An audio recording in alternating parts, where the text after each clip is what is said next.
புனித ஸ்தலம் அப்படின்னா புனித இடம். கற்பழிப்பு, கொலை செய்யும் இடம் புனித இடமா? சடலங்களை புதைப்பது புனித இடமா? மக்களை ஏமாற்றி கோழி கணக்கில் கொள்ளையடிப்பது புனித இடமா? இதை ஒட்டி பக்கம் பக்கமா எழுதிய கௌரி லங்கேஷ் கூட கொலை செய்யப்பட்டார். அந்த அம்மா வீட்டுக்கிட்ட சுட்டு கொண்டுட்டாங்க. அந்த யார் பீமான் இருப்போம், அது யாருன்னு யாருக்குமே தெரியாது. மொத்தம் முகம் எல்லாம் மூடிங்கிறாங்க. அவர் தான் நம்ம ஏன்றோம்.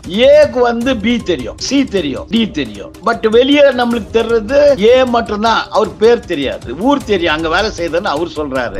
இதுக்கு இவர்கள் பிசிடி சொல்றாங்க. அவன் வந்து திருடிட்டான். என்ன திருடுனா, எப்ப திருடுனா, அவன் பேரு என்ன, ஒய்ஃப் பேரு என்ன, அவங்க அம்மா பேரு என்ன சொல்லு. நீ ஆளு திருடிட்டான் எல்லாம் உங்ககிட்ட இருக்கணும். திருட யாருக்கிட்ட வேலை செய்யலாம்? இவரு பதவிக்கு 1978 வராரு. 79 வேதவல்லின்ற ஒரு படித்த ஒரு டீச்சர், அவங்க வந்து பிரின்சிபால் பொசிஷன் வரணும்னா அவங்களுக்கு வந்து ப்ரொமோஷன் கொடுக்கறது இல்ல. கோர்ட்டுக்கு போய் கேஸ் போட்டு கேஸ்ல வின் ஆயிட்டு அந்த பதவிக்கு வராங்க. ஒரு நாள் அவங்க தர்மஸ்தலால வீட்டுல தங்கி இருக்கும் போது அவங்க வீட்டுக்காரர் வேற எங்கேயோ போயிருக்காரு.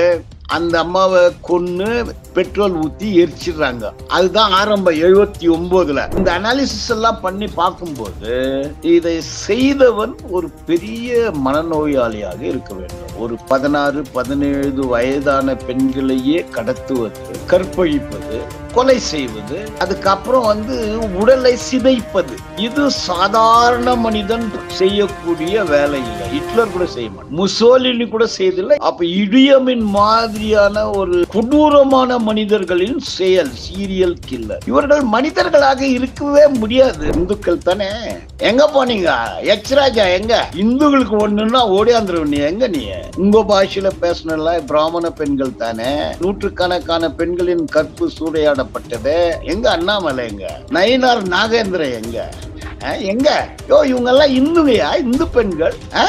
காலத்தை வீணடிக்காதீர்கள். 2026 நடக்க இருக்கிற டிஎன்பிஎஸ்சி தேர்விற்கு இப்போதே தயாராகுங்கள். எங்களது ஸ்டடி மெட்டீரியலை நாளொன்றுக்கு 1 மணி நேரம் படித்தால் போதும். 1 லட்சம் ரூபாய் சம்பளத்தில் நிரந்தர அரசு வேலை காத்திருக்கிறது. அனுபவம் நிறைந்த பேராசிரியர்களால் தயாரிக்கப்பட்ட 350 பக்க மெட்டீரியல் ரூபாய் 1000 மட்டும்.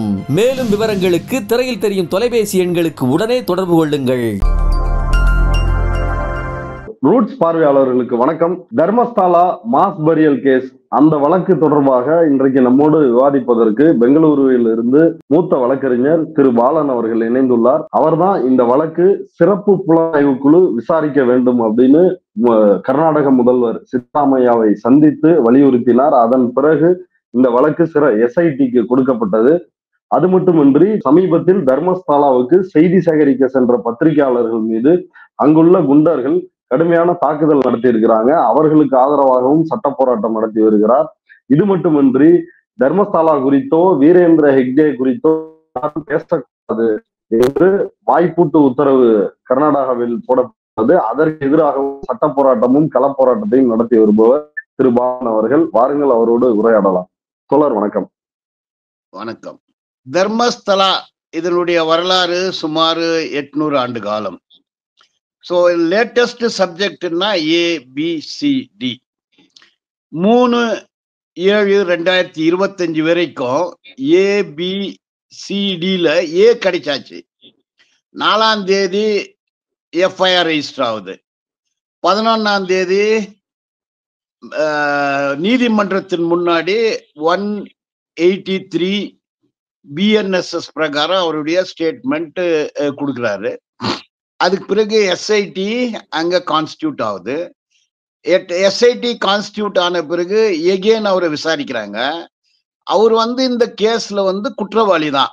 அவர் வந்து விட்னஸ் கிடையாது, மற்றவங்க எல்லாம் பேசுற மாதிரி விட்னஸ் கிடையாது. Crime number 39. ஆமா, அவர் அக்யூஸ் தான் இந்த கேஸ். ஆமா, அது செக்ஷன் வந்து மர்டர் கேஸ் இல்ல.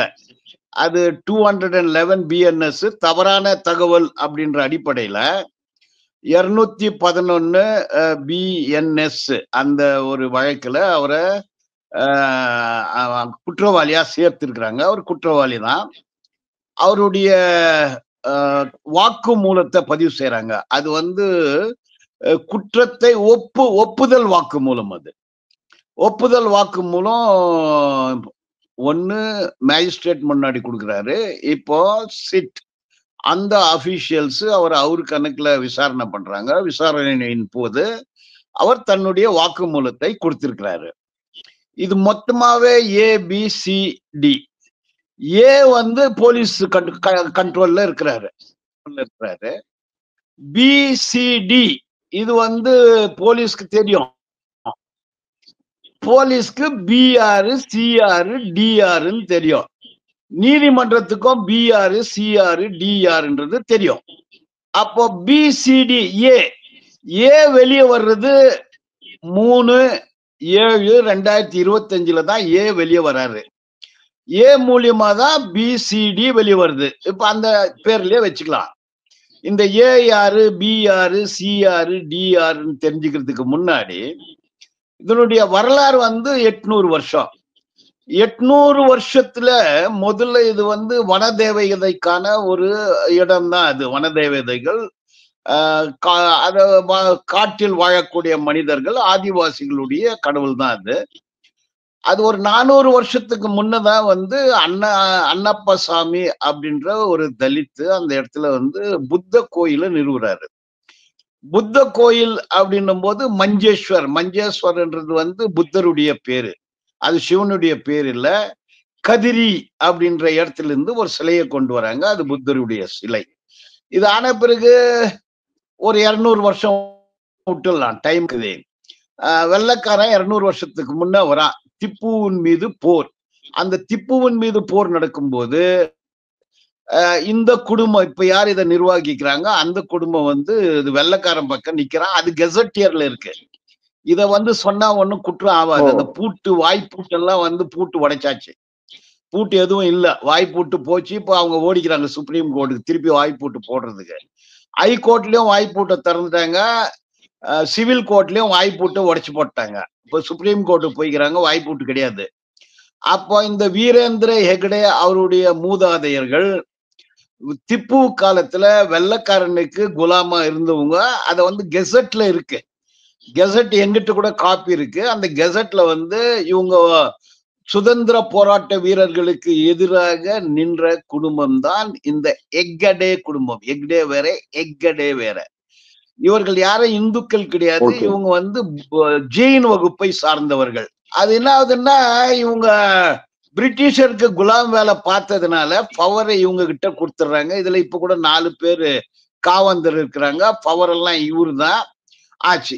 இந்த நிறுவனம் வந்து ஒரு 1,00,000 கோடி ரூபாய்க்கான நிறுவனம். இந்த வருஷம் புரட்டாசி மாசம் இங்க ஸ்ராவண மாசம்னுவாங்க. அந்த பூஜையில மட்டும் 500-600 கோடி ரூபாய் உண்டி வசூலாகுது. இதுல என்ன விஷயம்னா ஒரு கடவுளையே ஒரு குடும்பம் வந்து ஓன் பண்றாங்க. யாருன்னா முதலாளி. ஓனர் யாரு? முதலாளி யாருன்னா கடவுளுக்கு முதலாளி இது. அப்ப கடவுள் இந்த வர பணம் எல்லாம் அவங்களுக்கு தான். அந்த பணத்துலதான் அவங்க வந்து காலேஜ், ஸ்கூலு எல்லாம் கட்டி அங்கேயும் ஃபீஸ், ஆஸ்பத்திரி. ஏன்னா இது வந்து கார்பரேட் நிறுவனங்கள். கடவுளுக்கு ஓனர்ஷிப். அம்பானி, அதானி வந்து துறைமுகத்தை எல்லாத்தையும் வந்து ஓனர்ஷிப் வச்சிருக்கான். இந்த குடும்பம் வந்து கடவுளுக்கே ஓனர்ஷிப். அப்போ இது முஜராய் இலாக்காக்கு போனோம். இது அரசு எடுத்துக்கணும், அரசு எடுக்கல, டீநோட்டிஃபை பண்ணிக்கினாங்க. இது வேற கதை விடுங்க. இந்த வரலாறு ஒரு 50 வருஷமா இந்த வீரேந்திர ஹெகடே என்றவர் அவர் பிறந்தது 1948. 68வது 19ல இருந்து 20 வயசுக்குள்ள அவர் காவந்தர் ஆயிடுறாரு. இந்த குடும்பம் வந்து ஆளும் வர்க்கத்தை சார்ந்த குடும்பம்ன்றதை நான் ஏற்கனவே சொல்லிட்டேன். 1979ல இருந்து கொலைகள் ஆரம்பமாகுது, வெளியே வருது. அதுக்கு முன்ன கூட நிறைய கொலைகள் நடந்தது. இவங்க எல்லாம் தேவதாசி சிஸ்டம் எல்லாம் வச்சுங்க. இவங்க சூத்திர தலித் பொண்ணுங்களை வந்து பாலியல் தொல்லைக்காகவே இவங்க இது பெரிய வரலாறு. அப்ப இவரு 78ல தான் வந்து அதனுடைய காவந்தர்ன்ற பதவிக்கு வராரு. அதுக்கப்புறம் பணமும் பெருகுது, மைக்ரோ ஃபைனான்ஸ் பெருகுது, இன்ஸ்டிடியூஷன் பெருகுது, இவங்களுடைய சொத்து பெருகுது. எல்லாம் வந்து சில கோடி, சில 100 கோடி ஆகி, சில 1000 கோடி ஆகி, இப்ப சில லட்சம் கோடி ஆச்சு. இந்த வளர வளர இவர்களுடைய குற்றவியல், கற்பழிப்பு, கொலை, அப்புறம் வந்து பிணத்தை புதைப்பது, இதுவும் கூடவே சேர்ந்து வளர்ந்து வருது. இவரு பதவிக்கு 1978ல வராரு. 79ல வேதவல்லின்ற ஒரு படித்த ஒரு டீச்சர். அவங்க வந்து பிரின்சிபால் பொசிஷன் வரணும்னா அவங்களுக்கு வந்து ப்ரொமோஷன் குடுக்கறது இல்ல. கோர்ட்டுக்கு போய் கேஸ் போட்டு, கேஸ்ல வின் ஆயிட்டு அந்த பதவிக்கு வராங்க. ஒரு நாள் அவங்க தர்மஸ்தலால வீட்ல தங்கி இருக்கும்போது, அவங்க வீட்டுக்காரர் வேற எங்கேயோ போயிருக்காரு. அந்த அம்மாவ கொன்னு பெட்ரோல் ஊத்தி எரிச்சிடுறாங்க. அதுதான் ஆரம்பம் 79ல. அவங்க வீட்டுக்காரர் சொல்றாரு, என்னுடைய மனைவியை கொன்றவர்கள் இந்த நிர்வாகத்தினர் தான்னு அன்னிலிருந்து சொல்றாரு. அந்த கேஸ் இதுவரைக்கும் கூட முடிவுக்கு வரல. அதுக்கப்புறம் பாத்தீங்கன்னா 79, 83. 83 இந்த வீரேந்திர ஹெக்டேக்கு வயசு எவ்வளவு அப்போ? அவருக்கு வந்து 24. 24 வயசுல இந்த பத்மலதா. பத்மலதா யாரு? ஒரு பிராமண பெண். அவங்க அப்பா யாரு? ஒரு கம்யூனிஸ்ட். அவர் எலெக்ஷன்ல நாமினேஷன் போடுறாரு பஞ்சாயத்து எலெக்ஷன்ல. இந்த வீரேந்திர ஹெக்டே அவரை கூப்பிட்டு நீ வந்து வாபஸ் வாங்கன்னு சொல்றாங்க. இவர் ஒத்துக்கிறது இல்ல. அந்த பொண்ணு வந்து காலேஜுக்கு போன பெண்ணு திரும்பி வர்றதில்ல. போலீஸ் ஸ்டேஷன்ல போய் கம்ப்ளைண்ட் குடுக்குறாரு. அப்புறம் இவருக்கு இன்ஃபர்மேஷன் சொல்றாங்க. பொண்ணு வந்து நீ நாமினேஷன் அத திரும்ப பெற்றால் உன்னுடைய மகள் வீட்டுக்கு வருவான்னு சொல்றாங்க. இவரு திருப்பி வாபஸ் வாங்குறது இல்ல. அந்த பொண்ணுடைய சடலம் நேற்றாவதி நதிக்கரையில கிடைக்குது. அப்போ அப்போ கம்ப்ளைண்ட் குடுக்குறாங்க. போய் கம்ப்ளைண்ட் எடுக்கிறது இல்ல. அந்த விஷயம் போலீஸ் ஜெகநாத் ராய் அப்படின்ற ஒரு இன்ஸ்பெக்டர் அத விசாரணை பண்றாரு. அவர் வந்து இத ஒரு ஸ்டேஜுக்கு வரும்போது அவரை மாத்திடுறாங்க. அதுக்கப்புறம் மரியசாமி அப்படின்ற ஒரு டிஎஸ்பி அந்த கேஸ் எடுத்து அதை அப்படியே கண்டுபிடிக்க முடியவில்லைன்னு ரிப்போர்ட் போட்டுறாங்க. அதுக்கப்புறம் பாத்தீங்கன்னா 2003 அனன்யா பட்டு அவங்களும் கூட வந்து ஒரு பிராமண பெண்ணு. அவங்க எம்பிபிஎஸ் வேதவல்லியும் பிராமணர். ஆமா வேதவல்லியும் எல்லாருமே. ஆமா ஆமா. அனன்யா பட்டும் வந்து ஒரு பிராமண பெண்ணு. அந்த அம்மா அங்க இருக்கிறவங்க இல்ல. அங்கிருந்து மணிப்பால்ல ஃபர்ஸ்ட் இயர் எம்பிபிஎஸ் ஸ்டூடெண்ட். அந்த மஞ்சுநாத சாமி கோயிலுக்கு போறாங்க. காணாமல் போயிடுறாங்க. அவங்க அம்மா சிபிஐல வந்து ஸ்டெனோகிராஃபரு. அந்த அம்மா தெரிஞ்சு அங்க போய் ஸ்டேஷன்ல கம்ப்ளைண்ட் கொடுக்க போனா உன் பொண்ணு எவனையோ கூட்டு ஓட்டி போயிட்டான்னு அவங்கள அடிச்சு துன்புறுத்தி ஹாஸ்பிட்டலைஸ் ஆகுறாங்க. இது வரைக்கும் கூட கண்டுபிடிக்கல. 2012ல சௌஜன்யா வந்து பிராமண பொண்ணு இல்ல, டார்கெட் ஒரு பிராமண பொண்ணு தான். அது எஸ்கேப் ஆகுது. மிஸ்டேக்கன் ஐடென்டிட்டில சௌஜன்யா. இந்த மாதிரி 100 கணக்கான கொலைகள், கற்பழிப்புகள், அப்புறம் பிண குவியல்கள், இதெல்லாம் வந்து ஒரு ஹிஸ்டரி. இந்த குடும்பம் வந்து யாருமே இவங்களை எதிர்த்து யாரெல்லாம் இதுக்கு தர்மஸ்தலாக்கு விரோதமா அங்க நியாயம் வேண்டும், நீதி வேண்டும் என்று போராடுறாங்களோ அவங்களுக்கு எல்லாமே வந்து த்ரெட்டு தான். இதை ஒட்டி பக்கம் பக்கமா எழுதிய கௌரி லங்கேஷ் கூட கொலை செய்யப்பட்டார். அவங்க வந்து அதுல குற்றவாளி இல்ல.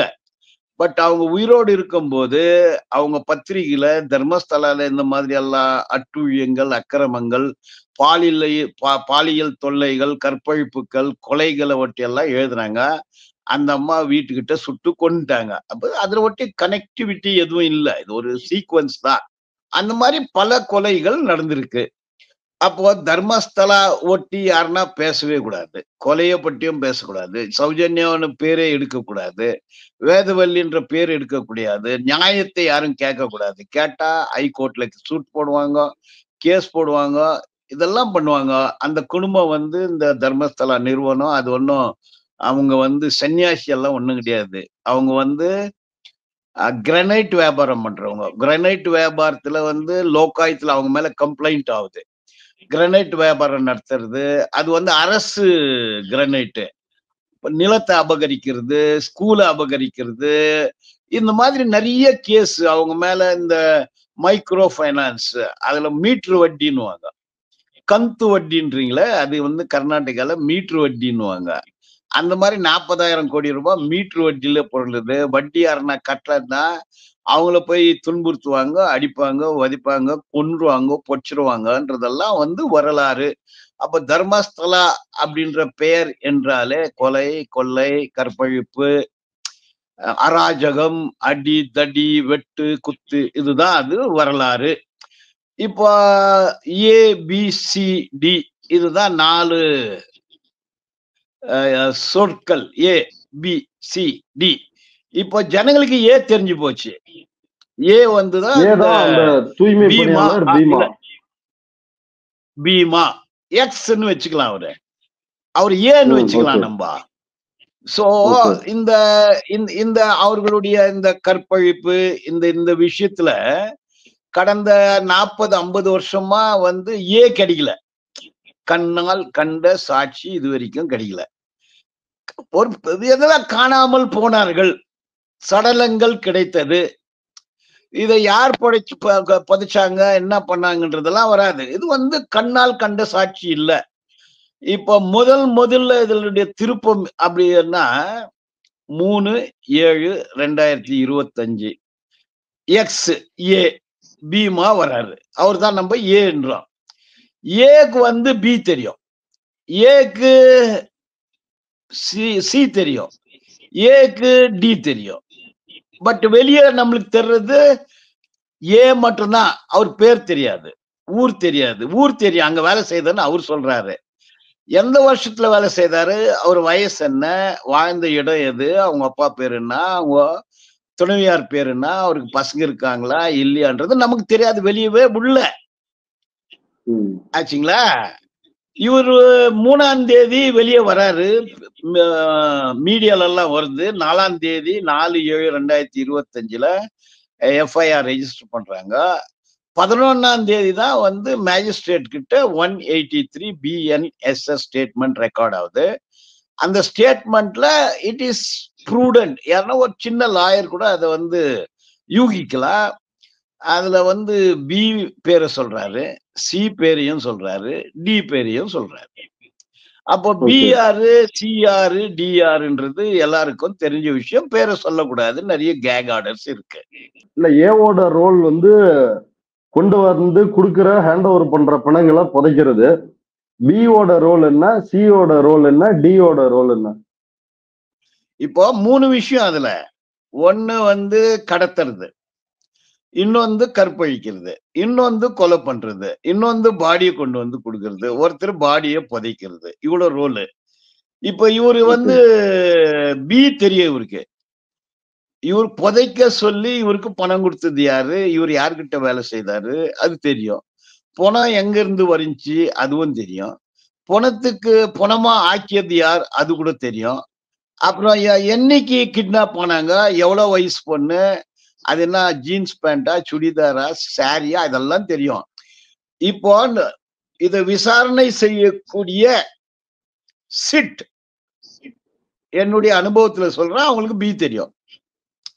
பிஏ பிடிச்சாக்கா சி தெரியும், சிஏ பிடிச்சா டி தெரியும், டிஏ பிடிச்சா இ தெரியும். இது லிங்க் கிடைச்சு போச்சு. இப்போ ஒரு டிராப் தான்.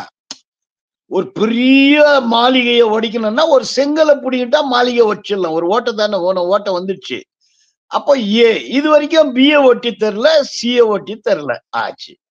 இப்போ என்ன பண்றாங்கன்னா, எப்போ சிட்டு கான்ஸ்டியூட் ஆச்சோ ஒரு புது கதைய சில பேர் விடுறாங்க. யாரு, அங்க இருக்கக்கூடிய பஞ்சாயத்து தலைவர், பஞ்சாயத்து உப தலைவர், முன்னாள் பஞ்சாயத்து தலைவர், இவங்க எல்லாம் நாமினேட்டட் தான், எலெக்ஷன் எல்லாம் கிடையாது. யார் நாமினேட் பண்றாங்கன்றத அத வியூவர்ஸ்க்கே விட்டுறேன். நாமினேட் பண்றவங்க யாரு, யாரு பவர்ஃபுல்லுன்னு. அப்ப நாமினேட்டட் வந்துருவாங்க. ஆமா ஆமா, யார் சொல்றாங்களோ அவங்கதான். எலெக்ஷன் எல்லாம் கிடையாது, அங்க டெமோக்ரஸி எல்லாம் கிடையாது. ஏன்னு சொன்னா பிரசிடென்ட் ஆயிடுவாரு, பின்னா வாபஸ் வாங்கலன்னா தேவானந்துக்கான கதி தான் ஆகும். அது எதிர்ச்செல்லாம் யாரும் பேச முடியாது.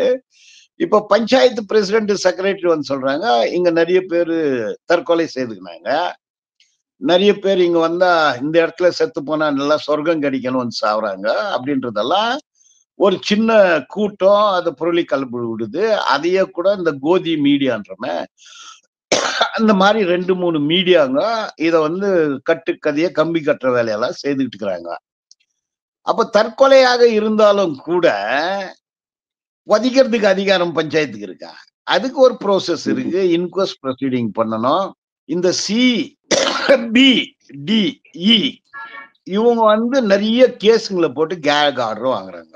ஸோ 2023 2 சூட்டுனா இந்தியாவில் இருக்கிற எல்லா மீடியாவும் யாருமே பேசக்கூடாது.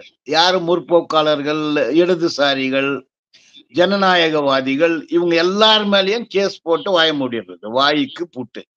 ஒரு பூட்டு இல்ல, 100கணக்கான பூட்டு. 2 24 2 ஒரு 2 ரிட் பெட்டிஷனு. ரிட் பெட்டிஷன்ல என்ன ஆர்டர் வாங்குறாங்கன்னா, சௌஜன்யான்ற பேரே யாரும் சொல்லக்கூடாது. சௌஜன்யாக்கு நீதி கேட்டு யாரும் போராட்டம் பண்ணக்கூடாது. சௌஜன்யாவை ஒட்டி ஒரு கூட்டம் போடக்கூடாது. அந்த மாதிரியான ஆர்டர் எல்லாம் கூட வாங்குறாங்க. அதுவும் கோர்ட்ல கொடுக்குறாங்க. அதை யாரும் வந்து கோர்ட்ல அதை கண்டெஸ்ட் பண்றது இல்ல. அது அப்படியே போகுது. 2025 2 ஒரிஜினல் சூட்டு, 3 ஒரிஜினல் சூட்டு. இப்போ 3ஆம் தேதி இந்த பீமான்றாங்களே, அவர் வெளியே வந்ததும் 18 அவரு 3ஆம் தேதி, 4ஆம் தேதி, 11ஆம் தேதி, 18ஆம் தேதியே 338 மீடியா, எல்லா மீடியாவும். அதுல ஜான் ரோ ஆர்டர்னா இந்தியாவில் இருக்கக்கூடிய 142 கோடி மக்கள், இந்தியாவில் இருக்கக்கூடிய எந்த media, YouTube channel, print media, எந்த மீடியால வரக்கூடாதுன்னு ஆர்டர் வாங்குறாங்க. ஆர்டர் கொடுக்குறாரு. ஆர்டர் கொடுத்த ஜட்ஜி யாரு, அந்த விஷயம் எல்லாம் கூட ஏற்கனவே நம்ம பேசியிருக்கிறோம். சோ இந்த விஷயத்துல பணங்கள், அங்க எலும்பு கூடுகள், மண்டை ஓடுகள் கத்தியா கிடைக்குது. இப்ப நிறைய இடத்துல வந்து சாயில் கன்சர்வேஷனு, மழை வந்துக்குது, வெள்ளம் வந்திருக்கு, அப்புறம் வந்து சாயில் சேஞ்ச் ஆகிறது, இதெல்லாம் இருக்கு, கிடைச்சிருக்கு. அப்போ ஓலங்கள், மரண ஓலங்கள் எல்லாமே நடக்குது. இந்த சமயத்துல எல்லா சேனலுமே ஒரு குரூப்பு நியாயத்துக்காக, ஒரு குரூப்பு நியாயத்துக்கு விரோதமாக, 2 குரூப்பு. இந்த 2 குரூப்பும் வந்து மீடியால 2 குரூப்பும் பேசுறாங்க. சிட்டு நடத்தக்கூடாது, யாரும் நியாயத்தை கேட்க கூடாதுன்றவங்க வைலண்டா பேசுறாங்க. கோர்ட்டு, போலீஸ், நிர்வாகம், பணம், பலம், எல்லா பலமும் அவங்க கிட்ட இருக்கு. இப்போ நேத்துல முந்த நாள் அங்க இந்த விஷயத்தை சேகரிக்கிறதுக்கு குரூப் ஆஃப் மீடியாக்காரங்க போறாங்க. மீடியாக்காரங்க அங்க போனா ரவுடிகள், கேடிகள், குண்டர்கள் அடிக்கிறாங்க. 4 பேர் அடிச்சு உடைச்சு ஆஸ்பத்திரியில இருக்கிறாங்க. இப்ப பிரச்சனை என்னன்னா, யார் அடிச்சானோ அவந்து போட்டோ எல்லார் கையிலயும் கேமரா இருக்குல்ல, எல்லாமே ரெக்கார்டு இல்ல. 7 FIR போட்டுக்கிறாங்க. அதுல வந்து அடிபட்டவங்க அவங்க மேலயும் FIR போட்டுக்கிறாங்க. யூடியூபர்ஸ், மீடியா மேலயும் போட்டுக்கிறாங்க, அவங்க மேலயும் போட்டுக்கிறாங்க. இஃப் அஃபென்சிவ், டிஃபென்சிவ், அஃபெண்டர் மேல கேஸ் போடணும், இங்க டிஃபெண்டர் மேலயும் சேர்த்து போட்டுக்கிறாங்க, ஆஸ்பத்திரியில இருக்கிறாங்க. பிரச்சனை என்னன்னா, இதை தூண்டி விட்டது யார்? யார் இந்த குண்டர்கள்? யார் இந்த பயங்கரவாதிகள்? அது தெரியும். எந்த அமைப்பை சார்ந்தவர்கள்? அதை சொல்ல மாட்டேன்றாங்க. பணம் கொடுத்தது யாரு? அனுப்புந்தியா? அவங்களுடைய இன்ட்ரெஸ்ட் இதுலன்னா. அதனாலதான் நம்ம நேத்து பிரஸ் கிளப்ல ஒரு எல்லா பிரஸ் அட்வொகேட்ஸ் மீட்டிங் நடந்தது. நேத்து நானு, என்னோட சேர்ந்த முன்னாள் பார் அசோசியேஷனுடைய பிரசிடென்ட் ரங்கநாத், நாங்க ஒரு 20-25 லாயர்ஸ் சேர்ந்து நேத்து பிரஸ் மீட்டிங் முடிச்சுக்கிட்டு டிஐஜி கிட்ட அப்பாயின்மெண்ட் வாங்கி டிஐஜி கிட்ட நம்ம போய் பேசணும். நான் சொன்னேன், இந்த 323, 324 மைல்டு அஃபென்ஸ் எல்லாம் போட்டா பெயில்ல வந்துருவான். இது வந்து மீடியான்றது 4th estate, one of the strongest pillar. அது ஒரு 4 தூண்ல 3 தூண், இது 4வது தூண். இந்த தூணை உடைச்சா அது நாட்டின் மீதே கை வைக்கக்கூடிய இது. அது மீடியாவை அடிச்சு நொறுக்கிட்டா அப்ப யார் செய்தியை சொல்றது? இது வந்து குண்டர்களுடைய படை. இதுக்கு பணம் கொடுத்தவன் யாரு? மோட்டிவேட் பண்ணோம், அவன் மேலேயும் FIR போய் அவனையும் கைது செய்ய. இப்ப இவன் மேல UAP ஆக்ட் போடு, இல்லைன்னா BNS செக்ஷன் 113. அது பயங்கரம். இது பயங்கரவாதம் தான். மீடியாவை அடிக்கிறது, கொலை பண்றது, கற்பழிப்பு பண்றது, இதை ஒட்டி கேட்கறவங்க மேல அடிக்கிறது, லாயர்ஸ் மேல அட்டாக் பண்றது, MLA மேல அட்டாக் பண்றது. இது வந்து ஒரு சர்வாதிகார நிலைமை அங்க நடந்துட்டு வருது. அப்போ இது ஒரு பக்கம் நடந்துட்டு வரும்போது இந்த கலவர கும்பல் குண்டர்கள் இந்த பயங்கரவாதிகள் என்ன நினைக்கிறாங்கன்னா, சிட்டிய கூட நம்ம மிரட்டிடலாம், ஏமாத்திடலாம், மிரட்டலாம், உருட்டலாம் அப்படின்றதுக்காக அவங்க மேலயும் அட்டாக் பண்றாங்க. சிறப்பு புலனாய்வு குழு அதிகாரிகள் மேலயுமா? அவங்களே த்ரெட் பண்றாங்க. அவங்கள யார் அனுப்புனதுன்னு. இதெல்லாம் மீடியால பார்த்தா வரவன் ஒரே 4, 5 பேர் தான். 4, 5 பேரும் எந்த கட்சிக்காரன்னு பார்த்தா பஜ்ரங் தள், ஆர்எஸ்எஸ் இந்த மாதிரி ஆளுங்க தான் வராங்க. அவங்க தான் அட்டாக் பண்றாங்க. அப்ப அந்த பெல்ட்ல வந்து ஆர்எஸ்எஸ் பஜ்ரங் தள் வந்து ஒரு ஸ்ட்ராங் பிரசன்ஸ் இருக்கக்கூடிய இடம். இதே மாதிரிதான் வந்து கௌரி லங்கேஷ் இவங்கள ஒட்டி கிழின்னு கீழ்ச்சிருந்தாங்க. அதுல வந்து கொலைகள், கற்பழிப்புகள், சூறையாடல், அப்புறம் வந்து மீட்ரு வட்டி, கந்து வட்டி, இதை ஒட்டி எல்லாம் எழுதினாங்க. திடீர்னு பார்த்தா ஒரு நாள் அந்த அம்மாவை சுட்டு கொண்டுட்டாங்க. அது கூட இவங்களுடைய பின்புறம் இருக்குமோன்னு ஒரு சந்தேகத்தை தோணுது. அதனால வந்து இப்ப என்ன நடக்குது தர்மஸ்தலாலன்னா, மீடியா போகக்கூடாது, இதை ஒட்டி எழுதக்கூடாது, பத்திரிகையில வரக்கூடாது, பத்திரிகை சுரம் கூடாது. அப்போ அவங்களுடைய ஒரு ராஜாங்கம் அது. இப்போ கோர்ட்ல கேக் ஆர்டர் வாங்கினாங்க அப்படின்னா பேட்டன்ட். இப்போ ஒரு கற்பழிப்புக்கு பேட்டன்ட், அவங்களுக்கு கொலை பண்றதுக்கும் பேட்டன்ட், கற்பழித்து கொலை செய்து புதைப்பதற்கும் பேட்டன்ட், கற்பழித்தார்கள் என்று பேசக்கூடாது, தர்மஸ்தலான்னு பேசக்கூடாது. நேத்து சாயங்காலம் நாங்க டிஐஜி பேட்டி கண்டுட்டு வெளியே வரும்போது நிறைய பேர் மீடியா இருந்தாங்க. அதுல வந்து ஸ்வர்ணா டிவி, ரிபப்ளிக் டிவி இந்த 2 டிவியுமே வந்து தர்மஸ்தலா ஓடு சேர்ந்து நிற்கக்கூடிய டிவிங்க. அவங்க என்ன கேட்டாங்க, நீங்க தர்மஸ்தலான்னு யார் சொல்றீங்க? அங்கயா தர்மஸ்தலான்னா கொலைன்றீங்க, கற்பழிப்புன்றீங்க, அது ஒரு ஒரு தர்மத்தின் இடம், அது ஒரு புண்ணிய பூமி, அதை கெடுக்குறீங்களே அப்படின்னு சொன்னாங்க. சரி, உங்களுக்கு ஆன்சர் வேணுமான்னு கேட்டேன். ஆமான்னாங்க. நீ அமைதியா இருங்க, மத்தியில குறுக்க பேசாதீங்க. என்னுடைய ஆன்சரு, சௌஜன்யா செத்து போனாங்களா இல்லையா? செத்து போனாங்க. நீ இது பாத்துக்கிறியா? நீ போஸ்ட்மார்ட்டம் ரிப்போர்ட்டு நீ போய் பாரு. அந்த போஸ்ட்மார்ட்டம்ல கற்பழித்து கொலை செய்யப்பட்டால் சௌஜன்யான்றாங்க. எஃப்ஐஆர்ல காலம் நம்பர் 4ல scene of occurrence, place of occurrence, அதெல்லாம் குற்றம் நடந்த இடம், அது வந்து தர்மஸ்தலா. இப்ப நான் என்ன சொல்லணும்? அதே மாதிரி பத்மலதா, அதான் சொல்லணும். நீ அதுவும் சொல்லக்கூடாதுன்னா, பத்மவலதா சத்தது எங்க? எந்த ஊரு அவங்க? அவங்களது தர்மஸ்தலா. அப்போ பத்மலதா தர்மஸ்தலாவை சார்ந்தவர்னு சொல்லிட்டா, இல்ல பாகிஸ்தான்ல சார்ந்தவர்னு சொல்லிட்டா. அப்போ பத்மலதா வந்து உயிரோட இருக்கிறாங்களா? அந்த மாதிரி ஒரு மாணவி இருந்தாங்களா இல்லையா? அவங்க அப்பா பேரு என்ன? அவங்க அம்மா பேரு என்ன? அவங்க என்ன ஆனாங்க? அவங்க என்ன கேன்சர் வந்து செத்து போயிட்டாங்களா? இல்ல காஷ்மீர்ல போய் செத்து போயிட்டாங்களா? அந்த எஃப்ஐஆர் போய் பாரு.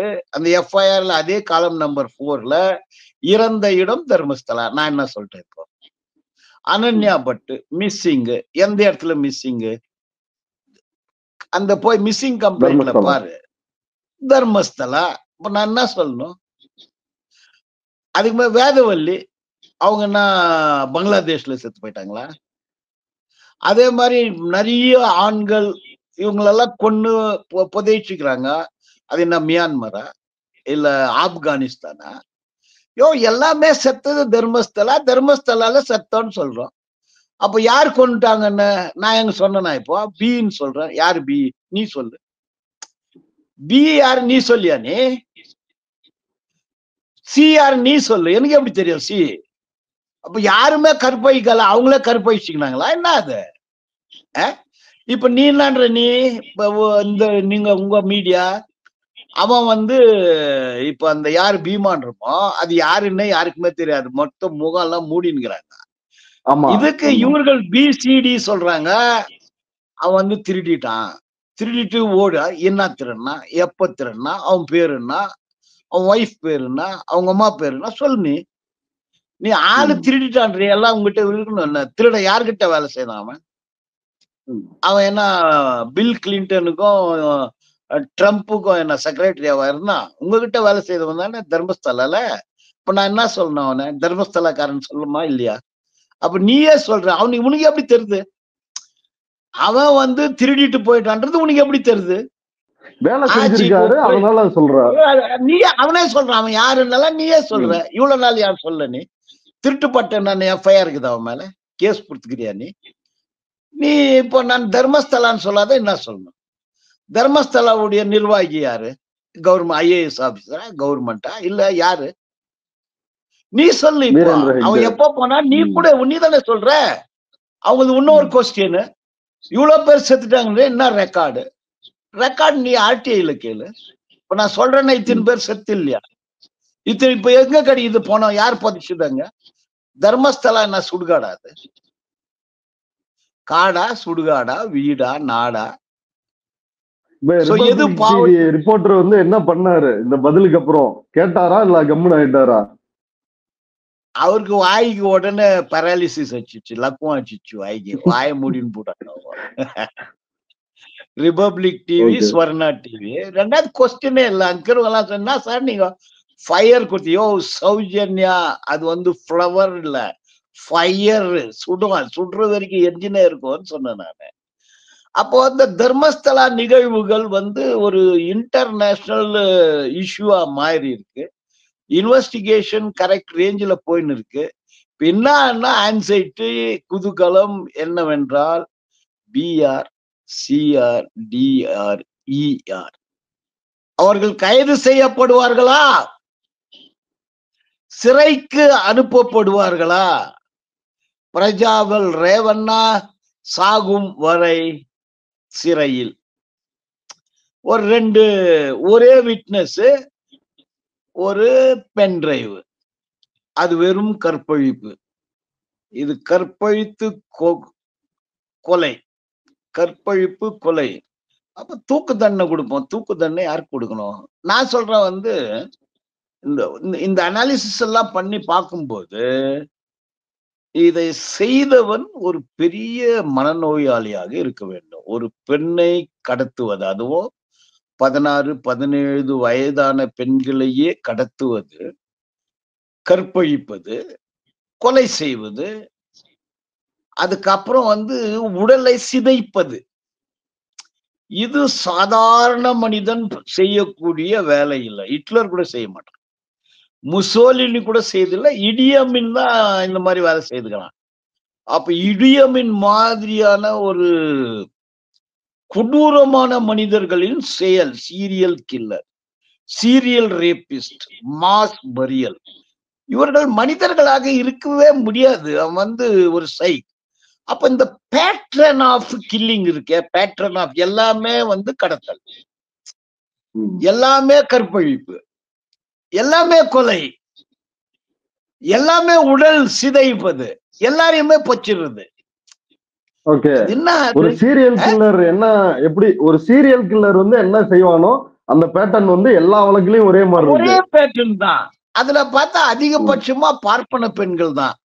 இதெல்லாம் நரபலி கொடுக்குற மாதிரியா? நரபலி வந்து ஒரு வீட்டுக்கு தலைமகனை கொண்டு புதைச்சிட்டா, பலி கொடுத்தா புதையல் கிடைக்கின்றாங்களா? அந்த மாதிரி எதுனா எதுக்காக வந்து ஒரே பேட்டர்ன் ஆஃப் கில்லிங்? அப்போ இது ஒரு குரூப், ஒரு செயின் ஆஃப் குரூப். ஒருத்தருக்கு மேல இருக்கலாம், ஒருத்தரே இருக்கலாம், ஒரு குரூப்பா இருக்கலாம். ஆனா ஒண்ணுக்கு ஒண்ணு லிங்க. அந்த ஒரே மாதிரி பேட்டர்ன், ஒரே மாதிரி பேட்டர்ன்னா எத்தனை பேர் சைக்? ஒரே மனநோயாளியா இல்ல 2-3 பேர் மனநோயாளியா? அப்ப எங்கிருந்து பார்த்தா பி மனநோயாளியா, சி மனநோயாளியா, டி மனநோயாளியா? அப்ப எதனா சேஞ்ச் ஆயிருக்கா? இதெல்லாம் ஆனா ஒரே குடும்பம் தான் கோர்ட்டுக்கு போய் கேஸ் போடுதியா? அவங்க வந்து சும்மா இருக்கணும் இல்ல. மடியில் கனம் இல்லை, வழியில் பயம் இல்லை. புல்லு வந்து நீ பாதுகாப்புக்கு ஏன் போற? எதுக்காக நீ சுப்ரீம் கோர்ட்டுக்கு போற? கோடிக்கணக்கான ரூபாய் நான் சொல்றேன். இப்போ அவங்க வந்து சாதாரண குடும்பம் இல்ல, பல கிரிமினல் வழக்குகள் இருக்கு. எங்கிட்டே வந்து ஒரு 10-15 எஃப்ஐஆர் இருக்கு. இந்த வட்டி கொடுத்து தொந்தரவு பண்ணி இது பண்ணது, அதை கோர்ட்டு கொடுத்துருக்கிறேன். 10 எஃப்ஐஆர் கொடுத்துருக்கேன். அங்க நிறைய சிவில் லிட்டிகேஷன், குவாரி, இது மார்பிள் ஸ்டோன்ஸ், மார்பிள் குவாரி, அப்ப காட்டை அகபரிக்கிறது, அப்ப எல்லார்கிட்ட இருந்து லேண்ட புடுங்குறது. அந்த தர்மஸ்தலம்னா மொத்த பில்டிங்கும் அவங்களுது. அப்படின்னா ஒரு சாம்ராஜ்யம் நடக்கிறது. சாம்ராஜ்யம் அதை நம்மளால ஏத்துக்க முடியாது. பட் சாம்ராஜ்யமா இருந்தா அத ஃபைட் பண்ணி அதை டிஃபீட் பண்ணலாம். இது ஒரு மனநோயாளியின் கூடாரம். மனநோயாளிகள் இல்லைன்னா இந்த மாதிரியான கொலைகள், கற்பழிப்புகள் நடக்க முடியாது. அதனால சிட்டு இப்ப வெளியே வரணும். சோ ஏ கிடைச்சாச்சு, BCDEF வரைக்கும் போனோம். அது நெருங்குகிறதுன்னு நான் எதிர்பார்க்கிறேன். ஓகே, இப்ப இன்றைக்கு செய்திகள்ல பார்த்தேன், 13வது குழி அதை தோன்றதா இருந்தாங்க. ஆனா அத இப்போதைக்கு தோண்டல, அதை நிறுத்தி வச்சிருக்கிறாங்க அப்படின்ற மாதிரி ஒரு செய்தி பார்த்தேன். அவரு 2வது அந்த தூய்மை பணியாளர் சாட்சியா மாறி சொல்றவர் இன்னும் ஒரு 30 இடங்கள்ல இதே மாதிரி இருக்குது, அந்த 30 இடங்கள்லயும் நான் காட்டுறேன், அங்க இன்னும் நிறைய பாடிஸ் கிடைக்கும் அப்படின்னு அவர் சொல்லிருக்கிறாரு அப்படின்னு ஒரு தகவல் வருது. அந்த டீட்டெயில் என்ன தோழர்? முதல்ல அவர் FIRல 100க்கும் அதிகமான பிணங்களை புதைத்தேன்னு சொன்னாரு. அது 3ஆம் தேதியே வந்தது. அவருடைய FIRலயும் அதேதான் சொல்றாரு. அந்த FIRல படிக்கும்போது ஸ்கூல் கேர்ள்ஸ், பள்ளிக்கூடம் படிக்கக்கூடிய பெண்கள் ஸ்கர்ட் போடுறாங்கன்னா 14, 13 வயசு, அந்த மாதிரியான சடலங்களை கூட நான் புதைத்தேன். அதுக்கு மேல கல்லூரி மாணவிகள் அப்படின்னா 17, 18 வயசு மாணவிகளையும் நான் புதைத்தேன். அங்க சில ஆண்களையும் புதைத்தேன். அப்போ எல்லாமே ஒரு சராசரி வயசை சேர்ந்தவங்க தான் இருக்கிறாங்க. ஆனா அங்க பிச்சைக்காரங்க வந்தா விரட்டி விடுவாங்க, திருப்பி பிச்சைக்காரர் வந்தா கூட கொன்னுட்டு பச்சிருவாங்க அப்படின்றது கூட சொல்லியிருக்காரு. அப்ப 100கணக்கான பிணங்கள் தான் அவர் ஏற்கனவே FIRல இருக்கு. அதே தான் ஒரு 183 ஒப்புதல் வாக்குமூலத்திலையும் சொல்லியிருக்கிறாரு. சிட்டு கூட அதைதான் சொல்லியிருக்கணும், மாத்தி சொல்ல வேண்டிய அவசியம் இல்லை. பட் நீங்க அவரு நடந்து போறது வர்றதெல்லாம் கவனிங்க. அவருடைய பாடி லாங்குவேஜ்ன்னு சொல்றாங்களே, முகம் நம்மளுக்கு தெரியல, பட் எவ்வளவு ஸ்பிரிட்ல ஒரு அசர்டிவா ஒரு இது இது அவர் தப்பு பண்ற மாதிரி எல்லாம் இல்ல. அவர் நடக்கிற ஸ்டைலு, போற ஸ்டைலு, ஒரு பாடி அசைக்க முடியாத நம்பிக்கை இருக்கு. ஒரு பாடி லாங்குவேஜ் பாத்தீங்கன்னா அதுவும் கூனி குறுகி தவழ்ந்து அப்படியெல்லாம் இல்ல. சும்மா அப்படியே இறங்கி இந்த மிலிட்டரி சோல்ஜர்ஸ் எப்படி போவாங்களோ அப்படி போறாரு அவரு. அப்படி பார்க்கும்போது உண்மையின் தெரிந்தது, இது பொய்யான விஷயங்கள் அல்ல. சோ பூனை, கருப்பு பூனை விளக்கில்லாத வீட்டில் இருந்தது இத்தனை வருஷமா. இப்ப அந்த கருப்பு பூனை விளக்கில்லாத வீட்டில் இருந்து வெளியே வந்து விட்டது. The cat is out. அப்போ B கிடைச்சா C கிடைச்சா D. அந்த நாள் வெகு தூரத்தில் இல்லை. அதனால எல்லாரையும் அடிக்கிறானுங்க. லட்ச கோடி கணக்கான ரூபாய் செலவு பண்றாங்க. அவங்ககிட்ட காசு உண்டில போய் ஜனங்க கொட்டுறாங்க. உண்டில இருந்து வாரி இப்படி போடுறது. இந்த ஆபரேஷன் சிந்தூர் இந்த சம்பவத்திற்கு பிறகு இந்தியா முழுக்க எங்க பார்த்தாலும், இப்ப தமிழ்நாடு உட்பட எல்லா இடத்துலயும் பெண்களை தொட்டால் நீ உலகத்துல எந்த மூலையில இருந்தாலும் உன்னை அழிப்பேன் அப்படின்னா அந்த போஸ்டர்ஸ்ல இருக்குது. இப்ப இவ்வளவு பெண்கள் பாதிக்கப்பட்டிருக்கிறாங்களே, பாஜக இது மோதிக்கு தெரியல. இப்ப சௌஜன்யா இந்து பெண், அந்த பொண்ணுக்கு பொட்டு மாயிட்டுல ஃபியூச்சரை அழிச்சிட்டாங்க. செத்தவங்க பூராவும் தர்மஸ்தலாவின் செத்தவங்க பூராவும் யாரோ பாகிஸ்தான், பங்களாதேஷ் இல்ல, அவங்கள நாடு கடத்த சொல்லி எல்லாமே சாட்சாத் இந்துக்கள் தானே. எங்க போனீங்க எச்ராஜா? எங்க இந்துக்களுக்கு ஒண்ணுன்னா ஓடியாந்துருவ நீ. எங்க அண்ணாமலை, எங்க நயினார் நாகேந்திரன், எங்க இவங்க எல்லாம் இந்துங்கயா, இந்து பெண்கள். நீ சிந்தூர், இதுனா சிந்தூர் இல்லையா? இது இவங்க பெண்கள் இல்லையா? இவங்க இதெல்லாம் கம்பி கட்டுற வேலைங்க. எல்லாம் சும்மா சிந்தூருன்னெல்லாம் இதெல்லாம் கம்பி கட்டுற வேலை. இது ஓகே. அப்புறம் இன்னொரு செய்தி பார்த்தோம் தோழர் ஊடகங்கள்ல, அதாவது டி.கே. சிவகுமார் கர்நாடகத்தினுடைய துணை முதல்வர், அவருடைய சகோதரர் டி.கே. சுரேஷ்குமார். இப்ப சித்தராமையா வந்து எஸ்ஐடி ஃபார்ம் பண்ணி அவர் ஒரு அறிவிப்பு வெளியிடுறாரு. இப்ப சமீபத்துல வந்து டி.கே. சுரேஷ்குமார் வந்து ஒரு பேட்டி கொடுக்குறாரு. அது வந்து ஒரு புனிதமான இடம். அந்த புனிதம் வந்து கெட்டுவிடக் கூடாது. எஸ்ஐடி வந்து அது மாதிரி அந்த வழக்கை ஹேண்டில் பண்ணும் அப்படின்னு வந்து அவர் ஒரு பேட்டி கொடுத்திருக்கிறாரு. அப்ப இது என்ன, ஒரு துணை முதலமைச்சர் அவருடைய ஃபேமிலியில இருந்து தர்மஸ்தலாவுக்கு ஒரு வெளிப்படையான ஆதரவு இருக்கிறப்ப இந்த வழக்கு சரியா போகுமா? புனித ஸ்தலம் அப்படின்னா புனித இடம். கொலை செய்யும் இடம் புனித இடமா? கற்பழிப்பு புனித இடமா? சடலங்களை புதைப்பது புனித இடமா? மக்களை ஏமாற்றி கோழி கணக்கில் கொள்ளையடிப்பது புனித இடமா? சொத்துக்களை அபகரிப்பது கொள்ளையிடமா? அங்க இருக்கிற பில்டிங் எல்லாம் புடிங்கிறது புனித இடமா? புனிதம் என்றால் என்ன? புனித பூமி என்றால் என்ன? எது புனிதம்? மண்ணு புனிதமா? மண்ணுக்கு மேல இருக்கிற மனுஷன் புனிதமா? காடு புனிதமா? நிலம் நீர் புனிதமா? அதாவது ஒரு நிலம் என்றால் அது களி மண்ணோ கல்லா? மனிதன் தானே. நாடு என்றால் கல்லும் மண்ண மனிதன் தானே. மனிதன் வந்து பாவப்பட்டவன், மண்ணு புண்ணியம் செய்ததா? புண்ணியம் எப்படி சொல்றாரு? அவர் நம்பிக்கை இருக்கட்டும். நம்ம கூட இப்ப கடவுள் நம்பிக்கைக்கு விரோதமா பேசல. நீங்க எல்லாம் போங்க, சாமி கும்பிடுங்க, சொர்க்கத்துக்கு கூட போங்க. கொலை ஆகி சொர்க்கத்துக்கு போறீங்க நீங்க? கொலை பண்றது எப்படி புண்ணியமாகும்? டி.கே. சிவகுமாருக்கு இறை நம்பிக்கை நீ வச்சுக்கோ, இறை நம்பிக்கையை வச்சுக்கோ. பட் இறையாண்மையை காப்பாற்று. இறை நம்பிக்கைக்காக இறையாண்மையை உடைப்பது எப்படி நியாயம்? சௌஜன்யா எங்கே? சௌஜன்யாக்கு நியாயம் எங்கே? வேதவல்லிக்கு நியாயம் எங்கே? பத்மலதாக்கு நியாயம் எங்கே? அனன்யா பட்டு இவர்களெல்லாம் இந்த நாட்டு மக்கள் அல்லவா? இவர்கள் இந்துக்கள் அல்லவா? உங்க பாஷையில பேசணும் பிராமண பெண்கள் தானே. இவர்களுடைய கற்பு சூறையாடப்பட்டது. நூற்றுக்கணக்கான பெண்களின் கற்பு சூறையாடப்பட்டது. 100 கணக்கான உயிர் அழிக்கப்பட்டது.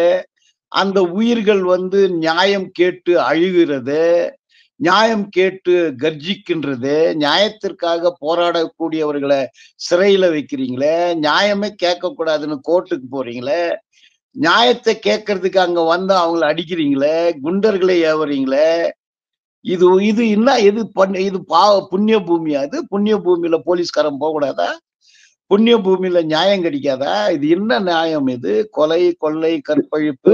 இது இல்ல, இது ஒரு துணை முதல்வரினுடைய தம்பி, அவரோட ஒரு வலதுகரமாக அறியப்படுகிறவர். அவரே இப்படி வெளிப்படையா வந்து ஸ்டேட்மெண்ட் கொடுக்கிறப்ப துணை முதல்வரோட குரல் தான் அது அப்படின்றது வந்து தெளிவா புரியுது. விசாரணை அதை இன்ஃப்ளூயன்ஸ் பண்ணாதா? துணை முதல்வர் கூட அங்க போய் ஷர்ட்டை கட்டிட்டு அவர் காலை தொட்டு வணங்குறாரு. சித்தராமையா கூட அங்க போய் ஷர்ட்டை கட்டிட்டு அவர் காலை தொட்டு வணங்குறாரு. அதே மாதிரி பிரதம மந்திரியும் அங்க போறாரு. அவருக்கு பல அவார்டு வந்து ஸ்டேட் அவார்டும் உண்டு, சென்ட்ரல் அவார்டும் உண்டு, பத்ம விபூஷன் அவார்டு இருக்குது. இப்ப நெக்ஸ்ட் அவருக்கு பாரத் ரத்னா அவார்டு தான் கொடுக்கணும். ரெக்கமெண்ட் பண்ணி அவருக்கு நோபல் பிரைஸ் வாங்கி கொடுத்தா இன்னும் நல்லா இருக்கும். ஈவன் ராகுல் காந்தியும் போயிருக்காரு அவரை பார்க்க. சார், ராகுல் காந்தி எல்லாம் சேர்ந்து அவருக்கு நோபல் பிரைஸ் வாங்கி கொடுத்துட்டா ரொம்ப நல்லா இருக்கும். ஓகே. இப்ப இல்ல, இது வந்து விசாரணையை வந்து பாதிக்குமா? அந்த கோணம் பற்றி என்ன நினைக்கிறீங்க? அதுல இருக்கிறவங்க இப்போ இந்தியால வந்து இன்வெஸ்டிகேஷன் அப்படின்னா ஐபிஎஸ் தான். சிபிஐலயும் ஐபிஎஸ் தான் இருக்கிறாங்க, என்ஐஏலயும் ஐபிஎஸ் தான் இருக்காங்க, ராலியும் ஐபிஎஸ் தான் இருக்கிறாங்க. இப்போ எல்லாமே ஐபிஎஸ் தான். அதுனா எக்ஸ்பீரியன்ஸ்ட் அபிஷியல்ஸ். இதுல இருக்கக்கூடிய மொஹந்தி, அனுச்சேத் மற்றவங்க எல்லாம் கூட ஐபிஎஸ் ஆபீசர்ஸ். அவங்க வந்து லஞ்சம் வாங்கின அவங்க மேல குற்றமே இல்லை, ஆனஸ்ட் ஆபீசர்ஸ். அவங்களுக்கு இன்வெஸ்டிகேஷன் என்னன்னு தெரியும்.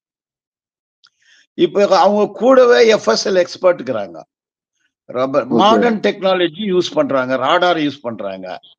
நிறைய மேனியலா கூட. இப்ப ராடார்ல என்ன ஆகுதுன்னா, அந்த எலும்பு மேல வந்து எதுனா மெட்டல் உட்கார்ந்தா அது கண்டுபிடிக்காது. ஸோ ராடார் யூஸ் பண்றாங்க, எக்ஸ்பர்டைஸ் யூஸ் பண்றாங்க, மேனுவலாவும் யூஸ் பண்றாங்க. சடல இது எலும்பு கூடுகள் கிடைச்சிருக்கு. ஒண்ணு கிடைச்சாலும் கூட டச் ஆச்சுன்னா டச் ஆகி போகுது. அவர்கள் வந்து உண்மையை கொண்டு வருவார்கள் என்ற நம்பிக்கை எனக்கு இருக்கு. ஓகே. இப்ப இந்த பத்திரிகையாளர்களை தாக்குறது இந்த மாதிரியான விஷயங்கள்லாம் வந்து ஒரு அன்கண்ட்ரோல்டாகி என்ன பண்றதுன்னு தெரியாம அது Dharmasthala police failure, intelligence failure. அவங்களுக்கு வந்து 2 குரூப் அங்க போகுதுன்னு தெரியுது. ஒண்ணு நியாயம் கேட்டு போகுது, ஒண்ணு அநியாயத்தை கேட்டு போகுது. இல்ல என்னோட கேள்வி இந்த குற்றவாளிகள் அவர்கள் வந்து இப்ப ஒரு பயத்திலயும் அச்சத்திலயும் தான் என்ன செய்யறதுன்னு தெரியாம இப்படி பத்திரிகையாளர்கள் அட்டாக் பண்ற இந்த குற்றவாளிகள் நடவடிக்கை அப்படின்னாக்கா பி, குற்றவாளிகள் அப்படின்னா BCDEF. BCDEF ஏ தெரியும், ஏ வந்து யாருன்னு உலகத்துக்கே தெரியும். அப்ப ஏ பிக்கு கனெக்ட் ஆயே ஆகுது. அதனுடைய அவங்களால இப்போ வந்து நிலை குலைந்து போனார்கள். கோர்ட்ல போய் எல்லாருக்கும் வாய்க்கு பூட்டு போட்டுடலான்னா ரோடா பேசுறான், டீ கடையில பேசுறான். இது வந்து பேச்சுரிமை, கருத்துரிமை வந்து வந்து சட்ட உரிமை இல்ல, பிறப்புரிமை. இந்த நாட்டுல இந்த பூமியில பிறந்துக்கிறோம் நாங்க பேசுவோம். அத எல்லாரும் பேசவே கூடாதுன்னு வாய் போட்டுருவாங்களா என்ன? சோ அதனால வாய்க்கும் பூட்டு, கைக்கும் பூட்டு, அப்புறம் த்ரெட்டு, பூட்டு, த்ரெட்டு, போல்ட்டு, நெட்டு, இதெல்லாம் நடக்காது.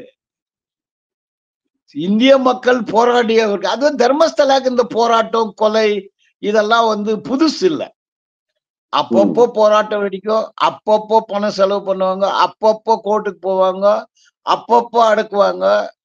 இது வந்து 40-50 வருஷமா தொடர்ந்து செயின். அது ஆங்கிலத்துல சொல்லணும்னா அபிச்சுவல். இதே வேலை.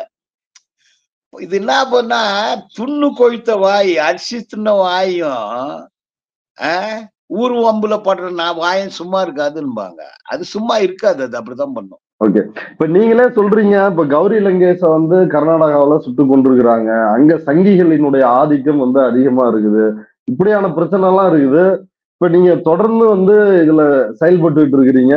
குறிப்பா இந்த தர்மஸ்தலா நிர்வாகம் அதை எடுத்து வந்து ஃபைட் பண்றீங்க. இப்ப உங்களுக்கு எந்த த்ரெட்டும் ஆபத்தும் இல்லையா? ஆபத்தும் இல்லை, த்ரெட்டும் இல்லை. த்ரெட் பண்ணவும் கொடுக்க முடியாது, ஆபத்தும் வராது. அது ஒண்ணுக்கு நமக்கு அது மேல நாட்டமும் இல்லை, கோபமும் இல்லை, ஒண்ணும் கிடையாது. இதுல நான் த்ரெட் என்ன பண்ண முடியும்?